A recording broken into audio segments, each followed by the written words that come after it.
Singh Manraj. Okay, attempt कौन सा आपका? ये मेरा लास्ट अटेम्प्ट। Last attempt. इससे यस। पहले आपने क्या मैं रिजल्ट रहा, जी कितने इंटरव्यू दिए? मैं इससे पहले अभी मैं करंटली पोस्टेड हूँ as assistant commissioner income tax. So मैं ओके, इंडियन रेवेन्यू सर्विस, मेरा सिलेक्शन हो चुका है ओके। लास्ट आईआरएस में। आईआरएस में ऑलरेडी। ओके, सो आपने ट्रेनिंग कंप्लीट करी है फिर अभी छोड़ा था? 20 दिन पहले तो शुरू हुई है। अच्छा, 20 अभी दिन पहले नागपुर शुरू। से सीधा 3 दिन की छुट्टी पे आया हूँ। ओके, तो जी मतलब आप ट्रेनिंग पे चले गए, आपने लीव नहीं लिया?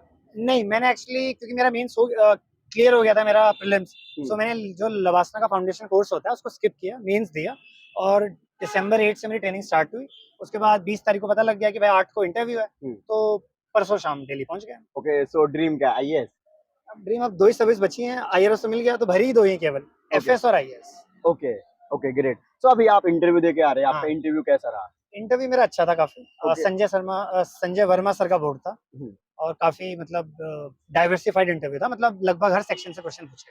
ओके, तो क्या क्या क्वेश्चंस पूछे गए, किस टाइप के क्वेश्चंस रहे हैं? देखो मेरा डैफ थोड़ा सा मतलब काफी भरा हुआ डैफ है, राइट। मतलब काफी इसमें यूनिक चीजें, जैसे मुझे स्पेस पसंद है, स्पेस मिशन वगैरह में ट्रैक करता रहता हूँ इसरो के। मुझे पोइट्री पसंद है, लिखना हिंदी पोइट्री। ओके। मुझे क्रिकेट भी पसंद है। हाँ। सो पहला क्वेश्चन संजय सर ने सीधा पूछा कि मुझे कोई ऐसा बॉलीवुड सॉन्ग बताओ जिसमें कि कुछ स्पेस, आसमान, चांद, तारों की बात हो, और प्लस क्योंकि मेरा पीएसआर ऑप्शनल है तो मुझे एक ऐसा सॉन्ग बताओ जो कि पॉलिटिकल मूवमेंट में यूज हुआ हो। ओके। सो थोड़ा काफी यूनिक क्वेश्चन था, तो राइट, मैंने डेफिनेटली। उनका आंसर दिया मैंने कि एक सॉन्ग है, आ लेके तुझे मैं लेके चलूं ठीक है, ऐसे गगन के तले। तो उसमें हो गया आपका कॉस्मिक हो गया। और दूसरा था रॉक स्टार से साठ डहा कहते रहे, वो तो काफी यूज होता है, हर प्रोटेस्ट मूवमेंट में राइट, वही सॉन्ग डेफिनेटली, यूज हाँ। होता है। Okay, yes. सो बाकी आपके जो लास्ट ईयर आपने आईआरएस सर्विस जी जी सेलेक्ट जी हुए थे आप, जी। तो उससे रिलेटेड कुछ क्वेश्चन पूछे? बहुत कम, क्योंकि उनको पता है कि 15-20 दिन पहले ट्रेनिंग शुरू है, तो दे न्यू कि या। मतलब बहुत कम पढ़ाया होगा। तो उन्होंने मुझसे पूछा कि क्या पढ़ाया आपको। तो मैंने कहा सर अभी जस्ट स्टार्ट हुआ, इंट्रोडक्टरी क्लासेस हुई हैं। तो एक या दो क्वेश्चन पूछे, बाकी हाफ एन आवर जो इंटरव्यू चला वो नॉन आईआरएस बैकग्राउंड पे चला, क्योंकि इससे पहले मैं हरियाणा में वीडियो था मेवात ओके, में, ओके, तो उससे रिलेटेड भी क्वेश्चन उससे पूछे? काफी क्वेश्चन। ऑलमोस्ट मेरा 40% interview block development officer Mewat, और स्पेशली मेवात में क्या किया, कैसे किया, उस सब पे ज्यादा।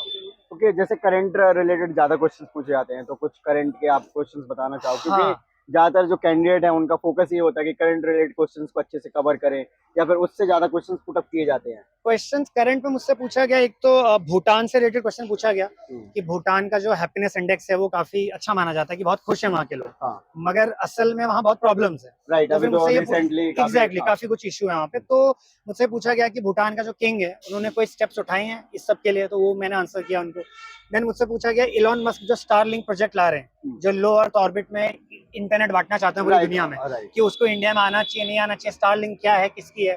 तो करंट से भी क्वेश्चन थे, बट मिक्स एंड मैच था काफी, like previous service, current, static, optional, सब सब और कुछ। सिचुएशन बेस्ड, जैसे आपने सॉन्ग के बारे में बताया, हाँ, जैसे वो कह सकते हैं सिचुएशन एग्जैक्टली। बेस्ड सो था। मुझसे पोइट्री पे कुछ एक आध क्वेश्चन हुए थे कि आप किस तरह की पोइट्री लिखते हैं। पोइट्री तो नहीं सुना, मतलब मुझसे सुनी, लेकिन क्या एग्जैक्टली लिखते हो वो सब पूछा। और सिचुएशन बेस्ड ये पूछा, कुछ करप्शन पे क्वेश्चन जरूर थे मुझसे कि आप ने करप्शन पे क्या क्या आपका कहना है, कैसा मेवात में किस तरह से आपने डील किया सिचुएशन को, गाँव की समस्याएं क्या होती हैं, क्या कैसे आपके पास लोग आते थे सिचुएशन अपनी लेके, आपने किस तरह से उनको हैंडल किया। तो थोड़ा एक्स जॉब पे काफी गया मेरे। ओके, सो आप ऑलरेडी ऑफिसर जी। हैं, देन वो सब जो पैनल मेंबर है वो भी ऑफिसर ही है एक यस प्रकार। यस। सो एक इंटरव्यू बाकी कैंडिडेट के अकॉर्डिंग आपको कैसा लग रहा है कि आपका क्या डिफरेंट था इंटरव्यू में, या फिर सेम जो अदर कैंडिडेट होते हैं जो फर्स्ट अटेम्प्ट में आ रहे हैं, सेकंड अटेम्प्ट में आ रहे हैं, फर्स्ट टाइम इंटरव्यू के लिए आ रहे हैं? देखो लास्ट ईयर भी मैं ऑफिसर ही था, बट मैं लास्ट ईयर वीडियो था। हाँ। इस बार मैं आईआरएस हूँ। हाँ। तो मैंने कभी नॉन जॉब पे तो दिया ही नहीं इंटरव्यू, क्योंकि मेरा लास्ट ईयर ओके। फर्स्ट ही था। हाँ। सो बट हाँ, इतना जरूर है कि बिकॉज ऑलरेडी सर्विस में हूँ, ठीक है भले ही 15 दिन हुआ है, लेकिन वो एक्सपेक्ट करते हैं कि उस तरह के आंसर, एक जो लेमैन आंसर ना दिए जाए। तो अगर आप ऑलरेडी सर्विस में है, भले स्टेट सर्विस में हो, तो आप थोड़ा अपनी जॉब ओरिएंटेड और सोल्यूशन ओरिएंटेड आंसर ज्यादा कीजिए, ना कि आप वहाँ गेस वर्क चलाना शुरू कर दो। ओके, जैसे हम बार बार बात कर रहे हैं कि आप ऑफिसर हैं, तो आपका कॉन्फिडेंस बाकी कैंडिडेट के अकॉर्डिंग आपको क्या लगता है कि कैसा रहा होगा? अब अब ये तो शायद बोर्ड बताएगा या नंबर बताएंगे, हाँ। बट लास्ट ईयर नंबर बहुत अच्छे थे मेरे। सो कॉन्फिडेंट, मुझे स्पीकिंग का कोई इशू नहीं है, अगर कंटेंट पता है मुझे तो मुझे पता है मुझे कैसे बोलना है। बट हाँ, ये जरूर है कि यूपीएससी इंटरव्यू में ज्यादातर बच्चे कंटेंट की वजह से नहीं हारते, इंटरव्यू में वो ओवरवेलम हो जाते हैं बोर्ड को देख के। तो राइट। कॉन्फिडेंस का इशू है, तो मेरा सजेशन ये रहेगा कि मिरर में देख के बोलना ज्यादा प्रेफर करें। मॉक्स का यूटिलिटी है, पर इतना नहीं है जितना आप सेल्फ ट्रेन करेंगे। तो अगर आप मिरर में देख के बोल रहे हैं तो उससे होता क्या है कि आप क्या बोल रहे हैं वो इतना मैटर नहीं करता, वो भी मैटर करता है, राइट। बट आप बोलते हुए दिख कैसे रहे, क्योंकि चेहरे पे अगर पैनिक है और आंसर अच्छा दे रहे हो उसका कोई पॉइंट नहीं, Yes. शक्ल पे पैनिक नहीं होना चाहिए। तो थोड़ा सेल्फ ट्रेन करें, वॉइस मॉड्यूलेशन करें, मतलब आवाज पहुंचनी चाहिए बोर्ड मेंबर तक।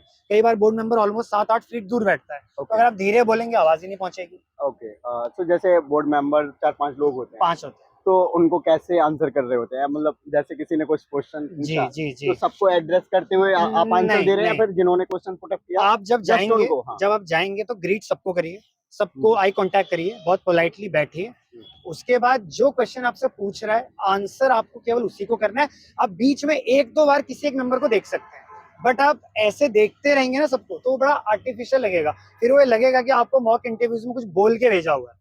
रियल लगना चाहिए, तो जिसने आपसे पूछा है उन्हीं को देखें। अगर आपकी गर्दन घूम जाती है तो आप उनको भी देख सकते हैं, कोई इशू नहीं है। ओके, सो जैसे सभी कैंडिडेट और नॉर्मली बताते ही हैं कि अंदर जो माहौल होता है काफी अच्छा होता है, काफी नॉर्मलाइज किया बिल्कुल जाता है। बिल्कुल बिल्कुल। सो बोर्ड मेंबर ने आपसे ऐसे बोला, आइए आईआरएस साहब, काइंड ऑफ?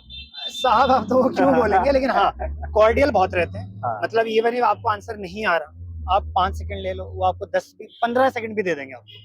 बहुत ही, जैसे मैं भी जब गया मुझे बोला आप कंफर्टेबल हो जाइए, जैसे बैठना वैसे बैठो, कोई इशू नहीं है कि आप ऐसे बैठना वैसे बैठना, कोट बटन खोलने हैं खोल दो, नहीं खोलने मत खोलो। सो काफी कंफर्टेबल फील करवाते हैं वो, ओके, तो इसमें कोई इशू नहीं है। आपने बटन का ही बोला है, तो जनरली ड्रिंक वाटर वगैरह पीने का आदत हाँ होता है हाँ जनरली, जब हम्म, एजिटेशन आती है हाँ जब, हाँ। तो वो सब चीजें कितनी बेटर रहेगी करने में? नहीं देखिए, मेरा तो ये मानना है कि आप, क्योंकि बाहर जब आप बैठते हो बाहर चेयर पे, ऑलमोस्ट 10-12 मिनट पहले आपको बैठाया जाता है, वहीं पे आप पानी वानी पी लें। क्योंकि क्या है ना, अगर आप उनके सामने पिएंगे, पी सकते हैं, देखो इश्यू कोई नहीं है, बट क्या है कि वो फिर एक सर्टेन एस्पेक्ट दिखाता है, आपका दिखाता है कि शायद आप कहीं पैनिक तो नहीं कर रहे, तो वो एस्पेक्ट उनके सामने क्यों खोलना, आप बाहर पानी पी के जाएं। तो वाटर ऑफर किया जाता है या फिर नहीं वो करते हैं, मतलब मुझे तो नहीं किया, बट इन जनरल वो करते हैं। ओके, सो जैसे आपने और भी बताया था कि आपको कुछ जैसे क्वेश्चन नहीं आते हैं, तो आपको 10 सेकंड 15 सेकंड बिल्कुल जैसे बिल्कुल बिल्कुल, आप ले सकते आपको जो आंसर नहीं आए, तो हाँ। आपने उनको कैसे एड्रेस किया? हैं। वैसे बहुत कम क्वेश्चन थे ऐसे जो नहीं आते नहीं थे, आए। हाँ मतलब मोस्टली आंसर तो दिए मैंने, अब वो सही गलत वो जाने, हाँ। आंसर किए मैंने, बट हाँ अगर आपको नहीं आता तो आप बड़ा पोलाइटली सॉरी बोल दें। अगर आप उसमें तुक्के मारेंगे ना तो थोड़ा सा क्या है, वो आपके एंटी जा सकता है। क्यों? क्योंकि एक तो आपको आ नहीं रहा, ऊपर से आप जिद पे अड़े हो कि मैं फिर भी बोलूंगा, तो क्योंकि क्या है कि अगर आप 2-3 सॉरी बोल दोगे उससे आपका एक नंबर नहीं कटता,